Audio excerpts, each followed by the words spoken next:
Primeiro grande desafio de mostrar para vocês como pode ser de uma maneira rápida criar um aplicativo, que pode ser um website, um produto digital ou qualquer coisa que você quiser nessa área. Vamos começar o primeiro dia falando sobre pesquisa e a importância dela para um projeto. Para começar os vídeos, a primeira coisa que nós devemos tatuar em nossos corações é que produto e design sem foco no usuário não existe.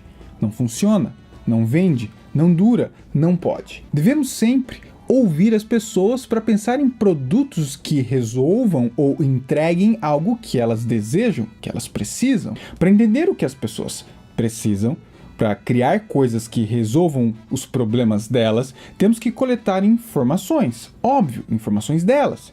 Temos que saber delas, entender o dia a dia, ver os hábitos, as formas como elas respondem às situações. E aí vem o sonho. Se todos os projetos pudessem começar com pesquisa, muitos produtos acertariam mais. Teremos menos produtos com tantas falhas em experiência e simplesmente na entrega. Não seria algo que funcionaria apenas na criação, funcionaria no pós, depois, para sempre. Então, com isso assim sendo e obviamente, design precisa ter uma base de dados e informações para conseguir entender, idear, realizar e entregar projetos. E aí começa a história. Em um dos projetos que eu atuei, nós tivemos a chance de começarmos com uma grande pesquisa quantitativa. Essa pesquisa foi feita em diversos lugares do país, com o objetivo de pensar em possíveis soluções definidas para um determinado tipo de segmento. A pesquisa definiu um grupo de interesse, um segmento que nós já estávamos mais ou menos sondando, pensando em criar algo para atender demandas que talvez fossem interessantes para aquele grupo. Nós tínhamos algumas hipóteses sobre possíveis produtos, óbvio, mas tudo sem dado. Seria burrice fazer algo sem ter uma afirmação em cima desses dados. Até pelo tamanho de escala de produto que nós estávamos planejando em lançar. Para validar essas hipóteses, para conseguir realmente mostrar que tinha uma oportunidade de mercado e um determinado grupo de pessoas interessadas, a pesquisa entrou para tirar essas dúvidas. Pesquisa serve para isso. Uma pesquisa como essa poderia também ter mostrado que seria bobeira a gente gastar tempo em cima desse segmento e dessa área. Mas não foi o caso. A pesquisa ajudou muito em realmente confirmar que ali era uma boa oportunidade para a gente criar um aplicativo. No caso de um dos projetos que começamos com a pesquisa, não tínhamos um requisito bem definido, um requisito sobre qual tipo de produto que precisávamos criar. Não é assim. Apenas era visto algumas oportunidades de atuação. Ter pesquisa na mão, dados antes de começar, é o sonho de qualquer time de design. Praticamente é um presente de Natal. Eu sei que muitas vezes nem sempre isso existe para a criação de produtos. Na verdade, muitas vezes esse exercício de captura de informações de mercado para dar início em alguma coisa são feitas de forma braçal.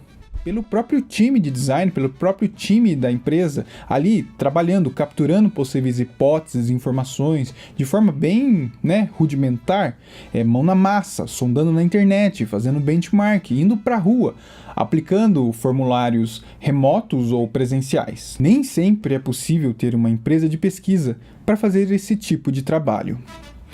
Um passo importante nesse momento é importantíssimo que você saiba qual tipo de pesquisa que pode se encaixar no seu projeto. Pesquisas quantitativas, como o próprio nome já diz bastante, são perguntas com foco em um grande número de amostragem, de pessoas que serão pesquisadas e também uma larga escala de perguntas. O método quantitativo é totalmente conclusivo e tem como objetivo quantificar um problema e entender o tamanho da dimensão dele. Esse tipo de pesquisa fornece informações numéricas sobre o comportamento do consumidor.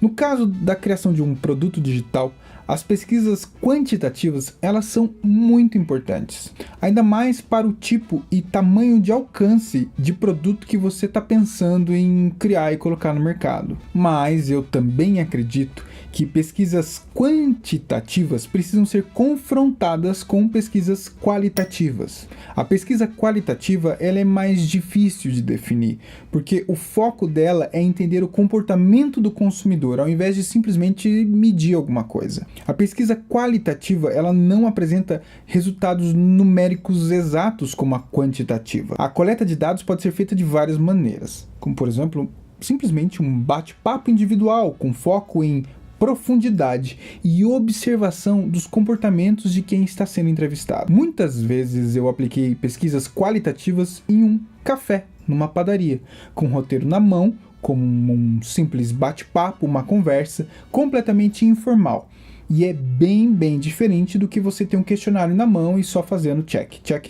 No nosso projeto, a qualitativa foi justamente para saber o que as pessoas pensavam sobre o tema que a gente estava ali, pensando em trabalhar. Nós estávamos mapeando como elas se comportavam, quais eram as reações delas se elas fossem colocadas em algumas condições ou algumas situações. E um dos pontos importantes numa pesquisa qualitativa é que você consegue perceber até se a pessoa está mentindo. E é completamente normal isso acontecer. Em entrevistas informais, mesmo a pessoa sabendo que ela está sendo entrevistada, as pessoas acabam forjando um perfil delas mesmas, que nem sempre representam elas na real. E aí é um ponto importante, por isso que o entrevistador, o investigador, ele deve saber criar perguntas chaves que conseguem de alguma forma validar ou não alguns pontos diferentes de outras perguntas. Lembre-se, não existe uma melhor que a outra. A quantitativa e a qualitativa, elas se complementam. Na prática, você define uma amostragem, que pode ser caracterizada por um número característico, tipo local e outras coisas. Você levanta um problema ou hipóteses que queiram validar de forma numérica. Mapeia uma série de itens que podem ser descobertos e que podem se relacionar ao problema e hipótese inicial e principal. Com essas definições, você então vai aplicar em cima do número de amostragem seus questionários. Com esses números em mãos, você tem medições importantes sobre os usuários, sobre as pessoas que você quer trabalhar. Aí vem a qualitativa, que serve para fechar e mapear quais são as coisas não mensuráveis pela quantitativa. Você levanta o problema e possíveis hipóteses, que inclusive podem ter vindo da quantitativa.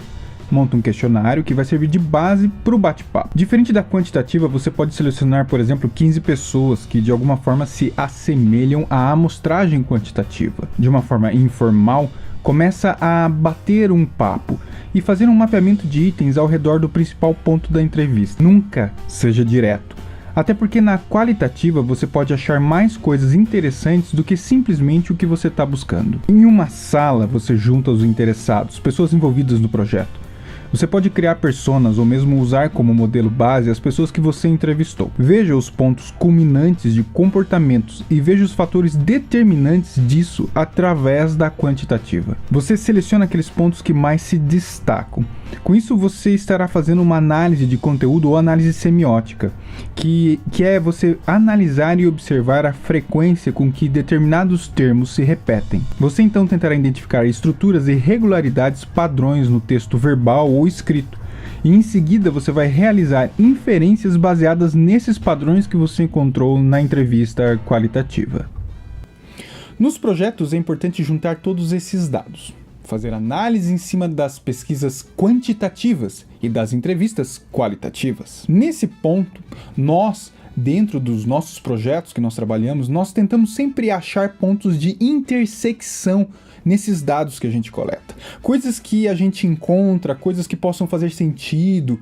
Essa etapa é que realmente vai guiar todo o restante do projeto. Depois da análise desses dados, das pesquisas, você vai partir para a ideação, prototipação, validação, vários outros passos que estão ali esperando só você fazer essa análise de dados. Por isso, vale a pena gastar um tempo bem grande em cima disso. Para uma pesquisa existir, você precisa ter um público definido. Como nós sempre sondamos alguns campos de mercados interessantes, a pesquisa foi aplicada em cima de um determinado segmento já pré-definido. Mas quando ela é finalizada, quando ela é realmente entregue nas mãos do cliente ou nas mãos dos designers, ainda dá para funilar mais. Na verdade, você deve segmentar mais.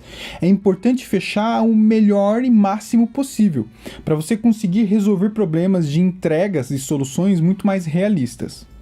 Nesse caso, nós conseguimos afunilar mais definindo faixas etárias, classes sociais, comportamentos, hábitos, consumo, informações culturais e etc.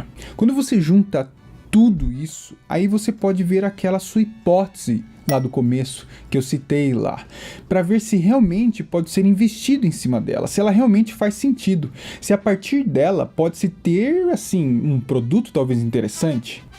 Com todos esses dados nas mãos, o próximo passo poderia ser a criação de personas.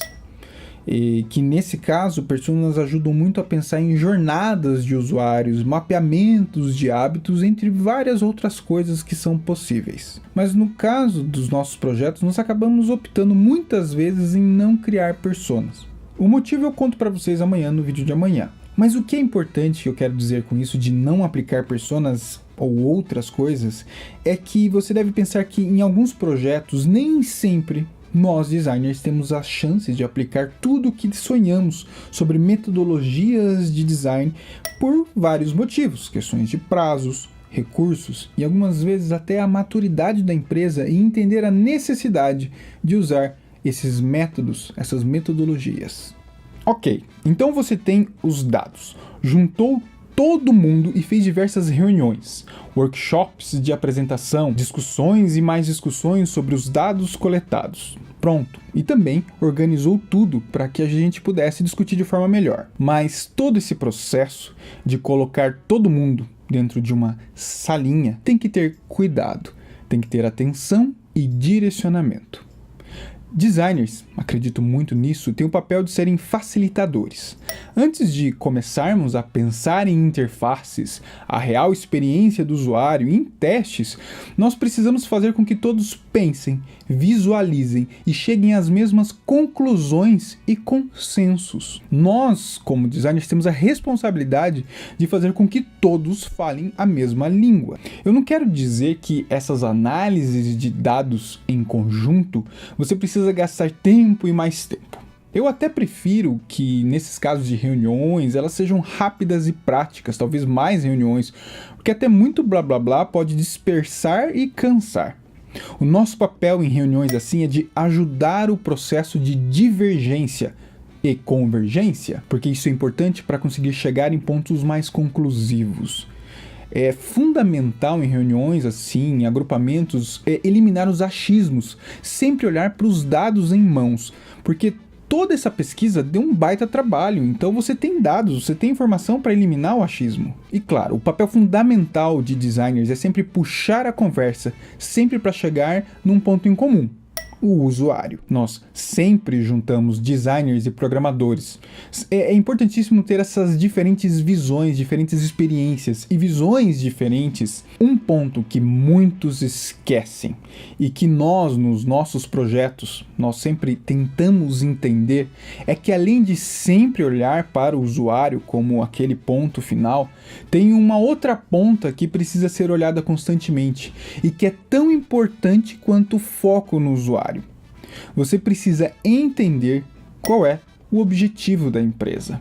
Quando você está lá analisando os dados, vendo quais possíveis caminhos você pode seguir para construir um produto digital, para validar suas hipóteses, para separar os pontos cruciais da pesquisa, você precisa ver qual é o interesse, a capacidade e a forma como a empresa que você está pode ganhar valor com isso. Não adianta eu só olhar dados que me tragam possibilidades fantásticas, mas que não são dentro da capacidade e interesse da área de negócios da empresa. Se seguir sem olhar para isso é criar algo que vai morrer logo logo, porque você não tem o suporte da empresa. Você, como designer, precisa saber equilibrar, criar coisas para o usuário, obviamente, mas se não trouxer valor para a empresa, não adianta. coloque na sua cabeça, com todos esses dados de pesquisa nas mãos, e você começa a fazer o destrinchamento desses dados, dessas coisas, achando revelações fantásticas e super importantes, sempre alinhe ao objetivo de negócio. Sempre lembre-se disso.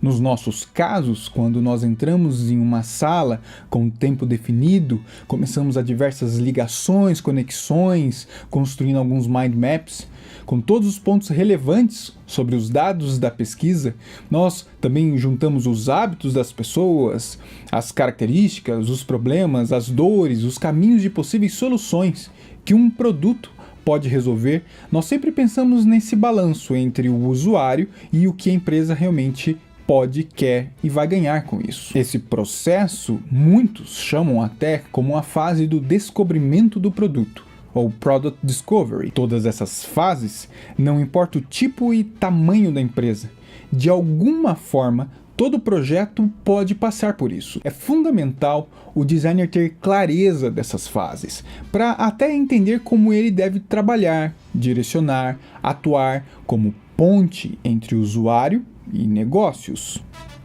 O que vale de lição é sempre termos que adequar o design para que ele se encaixe de forma funcional. Eu acredito que ser radical na implementação de tudo para que o design exista dentro de uma empresa nem sempre é sadio e eficaz. O time de design, o líder, os designers, eles devem saber ponderar para que as mudanças sejam gradativas, para que pelo menos o foco no usuário e a experiência que precisa entregar para ele não desapareça. Pensa comigo, se você bate o pé em ser metódico, xiita, você vai acabar tirando o foco do usuário. Você vai se cansar e vai cansar a empresa inteira. Você vai criando uma resistência por parte de quem não é da área de design. Por isso, tenha cuidado e atenção em saber o que realmente é útil e que também vai funcionar. Nesses momentos iniciais já dá para notar como o designer tem um papel fundamental em vários tipos de etapas. O designer, o time, atuam como parte fundamental na gestão disso tudo. Deve trabalhar junto com gerentes.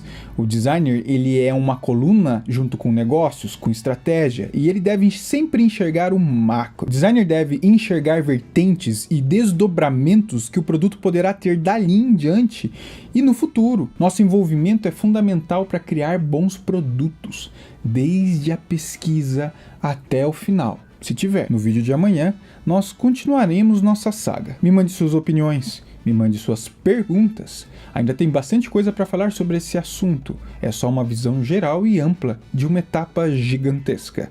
Não se esqueça, assine o canal e eu te vejo no vídeo de amanhã. Um grande abraço, tchau!